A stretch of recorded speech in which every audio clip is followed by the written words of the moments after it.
আজকে দেখাবো আমি যেভাবে নারিকেল তেল দিয়ে দামি তেল তৈরি করি। তো এটা মাথায় দিলে অনেকাংশেই ভালো হয়, পুষ্টি হয়, চুল পড়াও বন্ধ হয় নিয়মিত দিলে।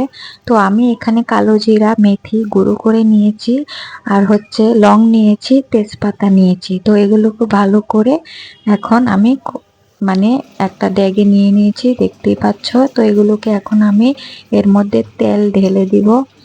তো আসলে হচ্ছে দামি তেল ব্যবহার না করে ঘরোয়াভাবে তেল বানালে এটা বেশি ভালো হয়। আর আমি দেখেছি যত দামি তেল ইউজ করেছি কিন্তু আমি ভালো ফলাফল পাইনি, কিন্তু আমি যখন ঘরে এইভাবে বানাই তেল, তখন আমি ভালো একটা ফলাফল পাই। তো আমার তেলটা অলরেডি মানে গরম হয়ে একদম ভালোভাবে হয়ে গেছে। তো এটাকে এখন আমি এই যে তুলে নিয়েছি, একদম মানে ভাজা ভাজা হয়ে গেছে, নিচে বসে গেছে, তো উপরে তেলটা উঠেছে। তো এই তেলটা আমি এখন ঢালবো বোতলে। তো এভাবেই কিন্তু তোমরা সংরক্ষণ করতে পারবে তেল, আর আমার থেকেও ভালো অনেকে পারে।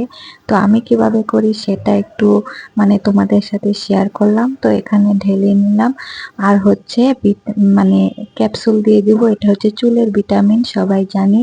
তো এটা দিয়ে দিলে আর একটু বেশি ভালো হবে। তো এগুলোকে আমি এই বোতলের ভিতর দিয়ে দিব। তো কেমন লাগলো আমার ভিডিওটা, আমি যেভাবে মাথায় তেল ইউজ করি তোমাদের সাথে একটু শেয়ার করলাম। অবশ্যই আমার পাশে থাকবে, সাবস্ক্রাইব করবে। ধন্যবাদ সবাইকে।